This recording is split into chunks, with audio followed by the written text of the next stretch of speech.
Good evening third years. Last class में हमने hypertrophic pyloric stenosis पढ़ा था, ठीक है।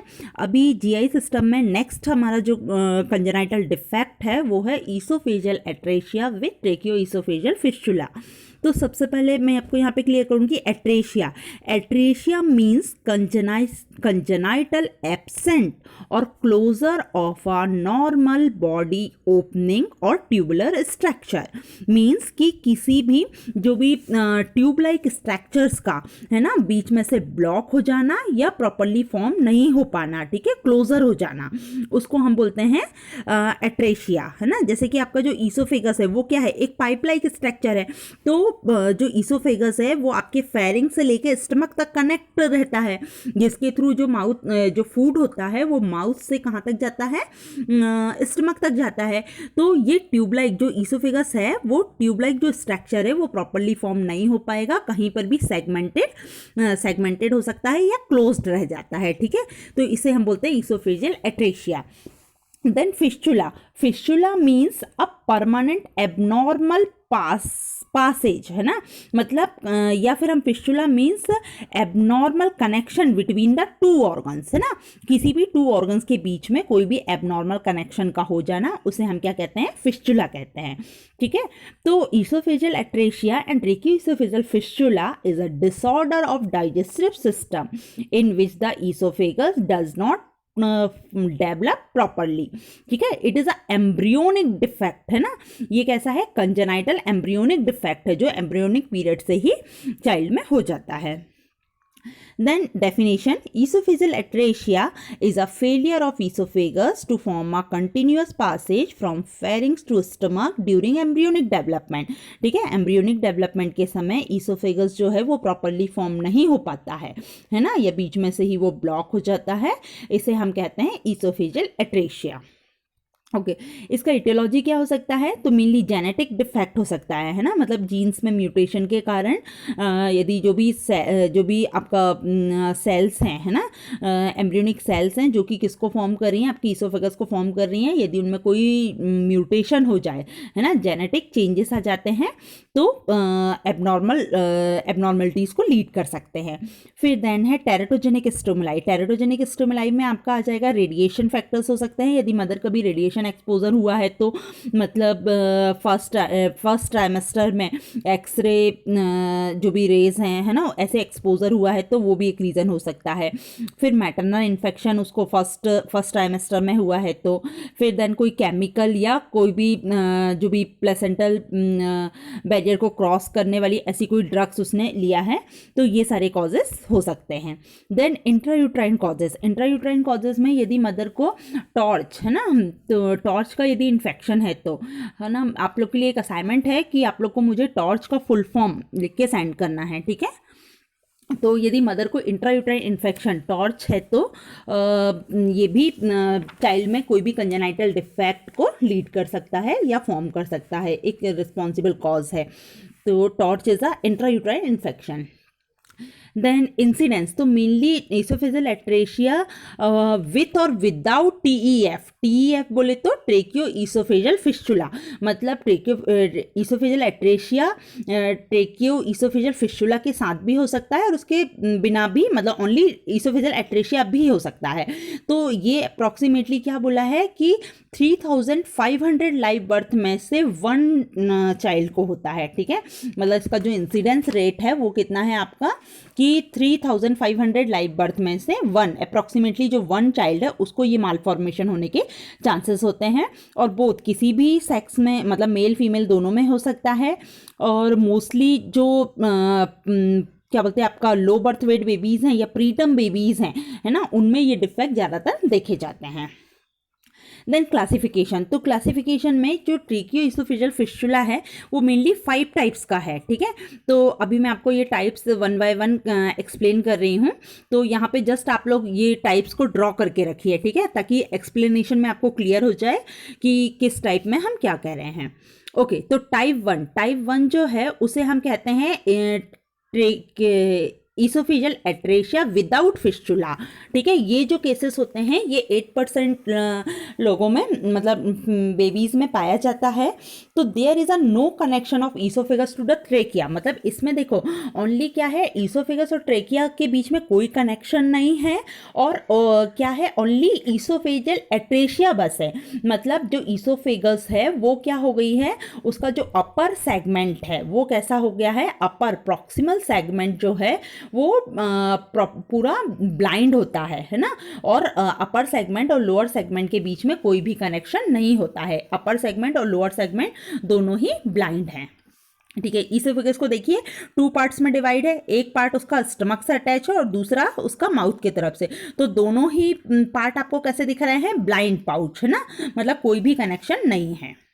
ओके फिर जो सेकेंड क्लासिफिकेशन है वो है ईसोफेजियल एट्रेशिया विथ टीईएफ। टीईएफ बोले तो ट्रेकियो ईसोफेजियल फिस्टुला।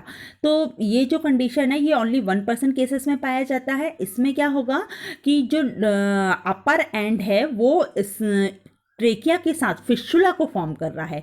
जो ईसोफेगस का अपर एंड है वो ट्रेकिया के साथ फिस्टुला को फॉर्म करता है, और लोअर सेगमेंट जो होता है पूरा ब्लाइंड पाउच होता है, ब्लाइंड होता है, ठीक है। देन जो थर्ड नेक्स्ट वाली जो कंडीशन है, ट्रेकियो ईसोफेजियल एट्रेशिया विथ टीईएफ, मतलब इसमें भी फिस्टुला फॉर्म हुआ है, मतलब एट्रेशिया भी है और फिस्टुला भी है।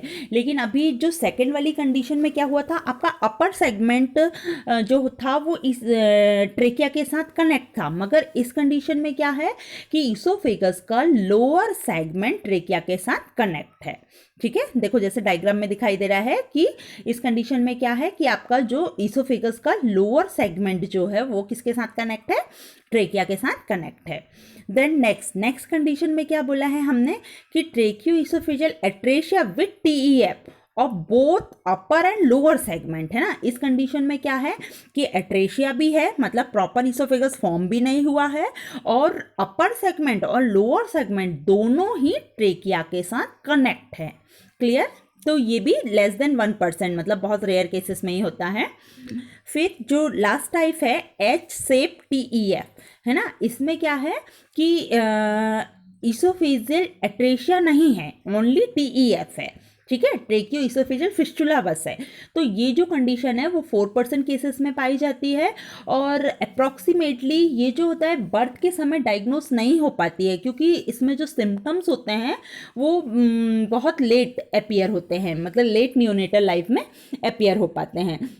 तो इस कंडीशन में क्या है कि जो ईसोफेगस है वो ट्रेकिया के साथ एबनॉर्मल रूप से कनेक्ट रहता है और एक फिस्टुला को फॉर्म करता है, और ये जो डिफेक्ट होता है आपको एच शेप की तरह दिखाई देता है, इसलिए हम इसको एच टाइप टीईएफ कहते हैं, ठीक है। पर इसमें ईसोफेजियल एट्रेशिया प्रेजेंट नहीं है, ईसोफेगस नॉर्मली फॉर्म है ना, केवल इसका अपर और लोअर सेगमेंट जो है वो किसके साथ जुड़ गया है, ट्रेकिया के साथ जुड़ के फिस्टुला को फॉर्म कर रहा है। Okay then clinical manifestation. तो आप लोग क्या बोलते हैं, टाइप्स के अकॉर्डिंग इमेजिन कर सकते हैं कि क्या क्लिनिकल मैनिफेस्टेशन हो सकते हैं। चलिए हम फर्स्ट टाइप की बात करें तो टाइप फर्स्ट में बताइए क्या क्या क्लिनिकल मैनिफेस्टेशन होगा कि जो भी क्या बोलते हैं चाइल्ड सलाइवा है ना, क्या उसको सॉलो कर पाएगा, क्योंकि ईसोफेगस तो ब्लाइंड है तो वो सॉलो नहीं करेगा, तो कंटिन्यूसली सलाइवेशन चाइल्ड को होते रहेगा। देन यदि हम कोई भी फीडिंग ट्यूब इंसर्ट करेंगे है ना, फीडिंग ट्यूब इंसर्ट करते हैं तो वो भी ईसोफेगस में जाएगा नहीं जाएगा, क्योंकि बीच में ब्लाइंड पाउच है, तो ब्लाइंड पाउच है तो वो अंदर कैसे जाएगा, ठीक है। तो ये सब अलग अलग टाइप्स के अकॉर्डिंग आपका सिम्टम्स हो सकते हैं। तो मेनली एक्सेसिव सलाइवेशन, क्योंकि यदि ईसोफेगस का ब्लाइंड पाउच है तो सलाइवा स्टमक में जाएगा ही नहीं और वो रिटर्न वापस आ जाएगा। Then constant drooling of saliva है ना, ये जो ड्रूलिंग होते रहेगा माउथ से गिरेगा, जब वो ईसोफेगस से स्टमक में नहीं जा रहा है तो क्या होगा, माउथ से बाहर आएगा है ना। फिर large amount of secretion from the nose, हाँ नोज से भी large amount of nasal secretion child को प्रेजेंट रहेगा। देन इसके अलावा कफिंग, गैगिंग, चॉकिंग है ना, क्योंकि यदि फिस्टुला फॉर्म हुआ है तो फिस्टुला फॉर्म हुआ है तो इट मीन्स ईसोफेगस में जो जा रहा है वो ट्रेकिया में भी जाएगा, तो उस कंडीशन में क्या बोलते हैं कफिंग, चॉकिंग और गैगिंग के सिम्टम्स भी आ सकते हैं। और इन केस यदि क्या बोलते हैं आपका जो ईसोफेगस है वो पूरी तरह से जैसे कि हम किस टाइप की बात करें, हाँ, टाइप सेकंड की यदि हम बात करें तो देखो इसमें क्या है, ईसोफेगस जो है वो ट्रेकिया के साथ कनेक्ट हो जाए। इट मीन्स कि चाइल्ड जो भी फीडिंग लेगा है ना वो कहाँ चली जाएगी, उसके ट्रेकिया में। ट्रेकिया इट मीन्स लंग्स में, तो उसको क्या होने के चांसेस हैं, है ना, मतलब मे बी जो फ्लूइड है या कलेक्शन है वो पूरा लंग्स में फ्लूइड कलेक्ट हो जाएगा। ठीक है। और आपका जो नेक्स्ट टाइप है इसमें क्या होगा कि जो भी चाइल्ड एयर मतलब ब्रीथ ले रहा है वो ब्रीथ कहाँ पे आ जाएगा, स्टमक में आ जाएगा, है ना, मतलब एबनॉर्मल कनेक्शन है ना, तो ट्रेकिया के थ्रू कहाँ पे आ जाएगा, स्टमक में आ जाएगा। तो ये डिफरेंट टाइप के अलग अलग टाइप्स के अकॉर्डिंग सिम्टम्स चाइल्ड में दिखाई दे सकते हैं। ओके। अब इस कंडीशन में क्या होगा कि एयर और फ्लूइड दोनों ही, मतलब मे बी जो फीडिंग है वो ट्रेकिया में भी जा सकता है और जो ब्रीदिंग एयर है वो स्टमक में भी आ सकती है। तो ये दोनों तरह के सिम्टम्स इसमें दिखाई देंगे। ओके। फिर नेक्स्ट साइनोसिस, इंटरमिटेंट अनएक्सपेंड साइनोसिस हो सकता है चाइल्ड को, लेरिंजियोस्पाज्म हो सकता है। ठीक है, क्योंकि बाय द ऑक्यूमुलेटेड सलाइवा, क्योंकि सलाइवा जो है वो पूरा ब्लाइंड पाउच में इकट्ठा होते रह रहा है ना, इसलिए। फिर रिगर्जिटेशन होगा, क्योंकि जो रेस्पिरेटरी सिस्टम में यदि आपका जो फीडिंग है वो जाएगा तो रिगर्जिटेशन के सिम्टम्स भी दिखाई देंगे। फिर हम इसका डायग्नोस्टिक इवैल्यूएशन कैसे करेंगे, तो एट द बर्थ के समय तो हमें सिम्टम्स देखना है कि चाइल्ड को कहीं पे ड्रूलिंग तो नहीं हो रहा है ना। मेन फर्स्ट थिंग ये है कि बर्थ के समय ही जब हम फिजिकल एग्जामिनेशन करते हैं तो एक्सेसिव ड्रूलिंग मतलब सलाइवेशन तो चाइल्ड को नहीं है या नेजल सिक्रीशन तो प्रेजेंट नहीं है। फिर इसके अलावा हम क्या करते हैं, 8 नंबर का जो आपका फीडिंग ट्यूब होता है उसको हम पास करके, मतलब आपका नेजोफेरिंग्स या ओरोफेरिंग्स रूट से डालते हैं और देखते हैं कि वो प्रॉपर्ली जा रहा है या नहीं। यदि वो ना जाए तो इट मीन्स कि ईसोफेगस में कहीं पे ब्लॉकेज है। ओके। तो हम क्या क्या डायग्नोस्टिक इवैल्यूएशन कर सकते हैं, कैथेटराइजेशन कर सकते हैं। ठीक है, कैथेटराइजेशन के थ्रू जो कैथेटर होगा हम उसको पास करेंगे और यदि एट्रेशिया होगा तो ब्लाइंड पाउच होगा तो वो नहीं जाएगा। Then antenatal diagnosis, antenatal diagnosis मतलब एंटीनेटल पीरियड में ही जब मदर का यूएसजी किया जाता है तो ये एम्ब्रियोनिक डिफेक्ट है तो उस समय में ही ये डिटेक्ट हो जाता है।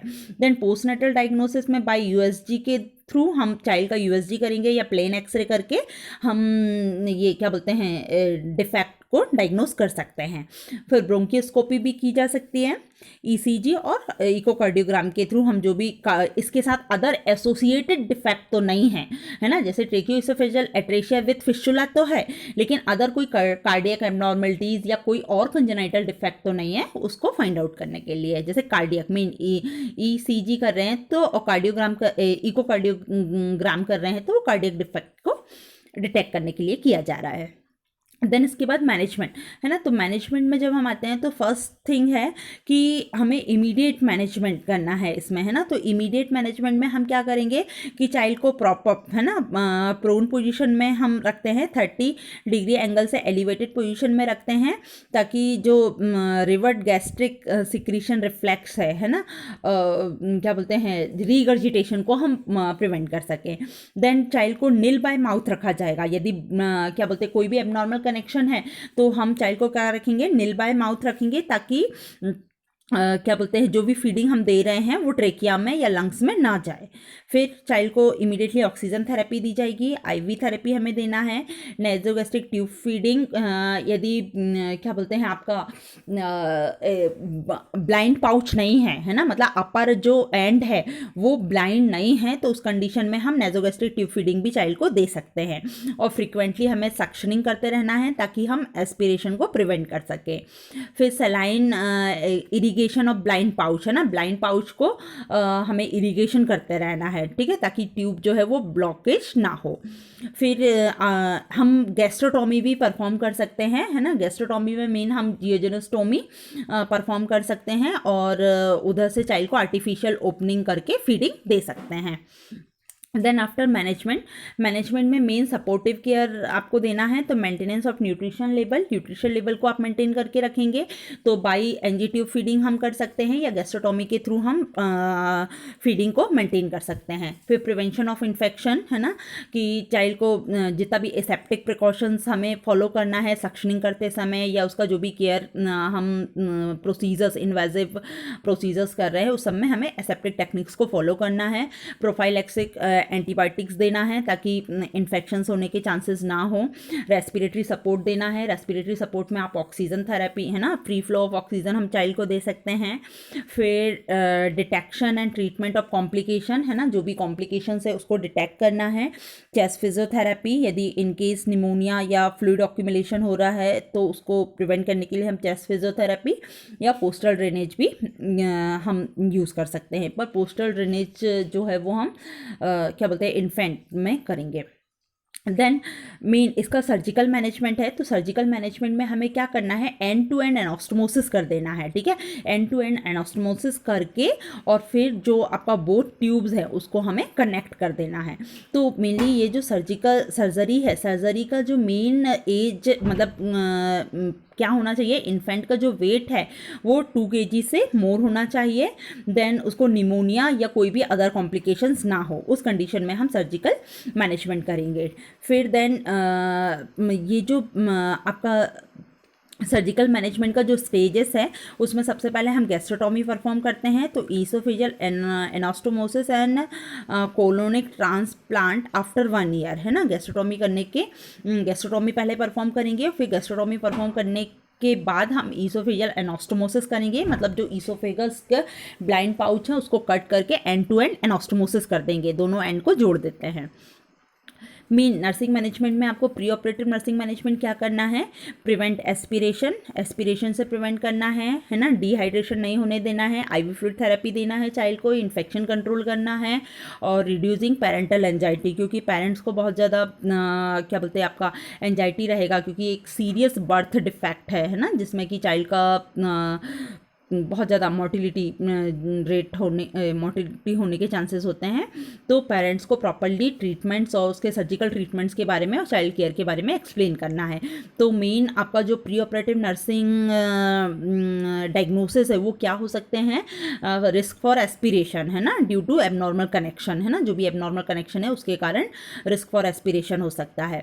फिर आपका इम्पेयर्ड फीडिंग है ना, इम्पेयर्ड हो सकती है, क्योंकि यही है कि एबनॉर्मल कनेक्शन के कारण या due to present of congenital defect, क्योंकि कंजेनाइटल डिफेक्ट प्रेजेंट है। फिर रिस्क फॉर इन्फेक्शन के कारण और इम्पेयर्ड पेरेंटिंग, तो ये आपके नर्सिंग डायग्नोसिस हो सकते हैं। देन पोस्ट ऑपरेटिवली आपको मेंटेन क्लियर एयरवे है ना, क्लियर एयरवे को मेंटेन करना है, फ्लूइड और इलेक्ट्रोलाइट बैलेंस मेंटेन करना है, प्रॉपर्ली फीडिंग देना है चाइल्ड को, एनाल्जेसिक देना है, और चेस्ट ट्यूब ड्रेनेज जो चाइल्ड का लगा हुआ है उसको प्रॉपर्ली केयर करना है। तो this is about the tracheoesophageal fistula. It's a very important topic for exam point of view, ठीक है। तो आप लोग, मैंने जस्ट शॉर्ट में आपको एक्सप्लेन किया है, आप लोग बुक में इसका प्रॉपर्ली डिटेल पढ़िए और मैनेजमेंट पढ़िए, क्योंकि मतलब ये आपको 15 मार्क्स में ये क्वेश्चन हमेशा आता ही है, ओके। और कोई कन्फ्यूज़न हो तो आप दूसरे यूट्यूब वीडियोज़ भी देख सकते हैं या फिर मुझे क्वेश्चन करके भी पूछ सकते हैं।